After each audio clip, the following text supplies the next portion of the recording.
공부는 어떻게 해야 하는 건가요? 일단 공부를 했다는 의미를 알아야 합니다. 문제집을 2시간 풀었습니다. 공부를 한 건가요? 교과서를 2시간 읽었습니다. 공부를 한 건가요? 공부를 했다는 것은 상황에 따라 다를 수 있습니다. 그러나 공부를 안 했는데 했다고 착각한 경우는 말해줄 수 있습니다. 예를 들어보겠습니다. 수학 시험 대비를 하려고 합니다. 모의고사를 2시간 동안 2회 풀었습니다. 채점해 보니 1회, 2회 모두 모의고사 30문제 중 10문제를 틀렸습니다. 공부를 한 것일까요? 안 한 것일까요? 이 경우 노력은 했으나 공부를 안 한 것입니다. 시험 대비가 전혀 되지 않았습니다. 이유를 명확하게 설명하겠습니다. 수학 문제를 풀 때 아는 문제는 풀 수 있고 모르는 문제는 당연히 풀 수 없습니다. 30문제 중 10문제를 틀렸는데 이 모의고사를 다시 새로 주고 풀면 어떻게 될까요? 대부분 30문제 중 다시 10문제를 틀릴 것입니다. 수학은 100번을 풀어도 맞은 것은 맞고 틀린 것은 똑같이 풀어도 틀립니다. 그렇기 때문에 문제를 푼 것은 공부를 한 것이 아닙니다. 그렇다면 이 경우 공부를 했다, 시험 대비를 했다는 것은 무엇일까요? 바로 틀린 문제를 확인하고 이해하고 고쳤다입니다. 또 다른 예를 들겠습니다. 숙제로 모의고사 30문제를 냈습니다. 한 학생은 열심히 2시간 동안 풀었고 한 학생은 10분 동안 대충 찍었습니다. 그런데 결과가 똑같이 30문제 중 5문제를 맞았다고 하면 공부를 한 것일까요? 그렇기 때문에 공부는 절대 시간으로 하면 안 됩니다. 공부는 틀린 문제를 제대로 고치는 것이 공부입니다. 그렇다면 공부는 어떻게 해야 할까요? 일단 공부를 하려면 집중력을 길러야 합니다. 학생마다 집중력이 다를 텐데 공부를 처음 하는 학생이라면 집중력이 나쁠 것입니다. 먼저 절대해서는 안 되는 공부법을 알려주겠습니다. 한 문제 풀고 채점하고 답지 보고 틀렸다. 풀이 적고 한 문제 풀고 채점하고 답지 보고 맞았다. 이 공부법은 공부를 전혀 안 한 것입니다. 나중에 틀린 문제에 대한 기억이 나지 않는 경우가 대부분입니다. 반드시 바꿔야 하는 공부법입니다. 올바른 공부법을 알려주겠습니다. 분량을 정해서 공부하는 것입니다. 집중력이 나쁘면 반쪽 풀고 채점하고 한 장 풀고 채점하고 3장 풀고 채점하고 1단원 풀고 채점하고 이런 식으로 분량을 늘려서 공부해야 합니다. 틀린 문제 고치는 법도 알려주겠습니다. 틀린 문제를 채점하고 답지를 확인합니다. 여기서 대부분 빨간 글씨로 답지 풀이를 적는 경우가 많은데 이 또한 공부를 전혀 안 하는 방법이 됩니다.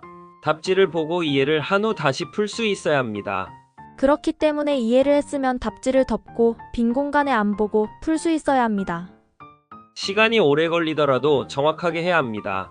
다시 말하지만 수학은 정확하게 확인하지 않으면 틀린 문제는 똑같이 나와도 반드시 다시 틀립니다. 공부는 원래 힘든 것이 맞습니다. 이제 오늘 공부를 많이 했다, 잘했다 라는 의미를 알아봅시다. 지난 시간 공부를 어떻게 해야 하는지 알려주었습니다. 한 번 더 복습 겸 공부법을 알려주겠습니다. 분량을 정해서 공부하는 것입니다. 집중력이 나쁘면 반쪽 풀고 채점하고 한 장 풀고 채점하고 3장 풀고 채점하고 1단원 풀고 채점하고 이런 식으로 분량을 늘려서 공부해야 합니다. 틀린 문제 고치는 법도 알려주겠습니다. 틀린 문제를 채점하고 답지를 확인합니다. 여기서 대부분 빨간 글씨로 답지 풀이를 옮겨 적는 경우가 많은데 이는 공부를 전혀 하지 않은 것이고 실력도 전혀 늘지 않는 방법입니다. 답지를 보고 이해를 한 후 다시 풀 수 있어야 합니다. 그렇기 때문에 이해를 했으면 답지를 덮고 빈 공간에 안 보고 풀 수 있어야 합니다. 시간이 오래 걸리더라도 정확하게 해야 합니다. 다시 말하지만 수학은 정확하게 확인하지 않으면 틀린 문제는 똑같이 나와도 반드시 다시 틀립니다. 그렇기 때문에 한 문제를 고치더라도 반드시 이해하고 안 보고 다시 풀 수 있도록 해야 합니다. 이제 오늘은 공부를 많이 했다, 잘했다라는 의미를 알아보겠습니다. 공부를 잘했다는 틀린 문제를 잘 고쳤고 그 양이 많다라고 할 수 있습니다. 공부는 시간으로 하는 것이 아니라 양으로 해야 합니다. 실력이 약한 학생은 쉬운 것을 많이 풀며 되고 잘하는 학생은 어려운 것을 많이 풀어야 공부를 잘한 것입니다. 다만 공부하는 양은 상대적인 것으로 능력에 따라 다를 수 있습니다.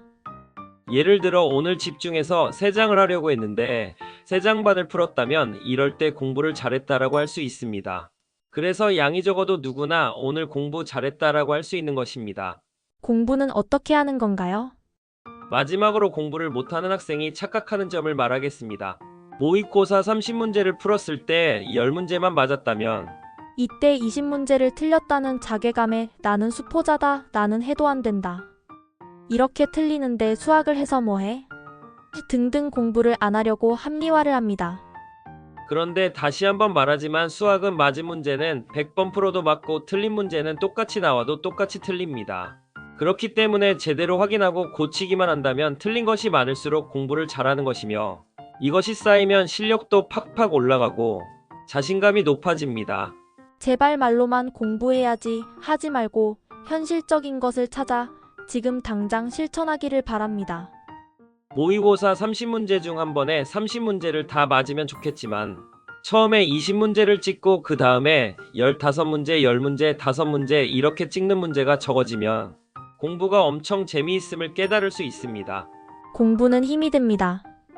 그러나 요즘 학생들을 보면 힘이 들어서 공부를 못한다고 하기보다는 무엇을 어떻게 시작하고 해야 하는지를 몰라서 못하는 것 같습니다.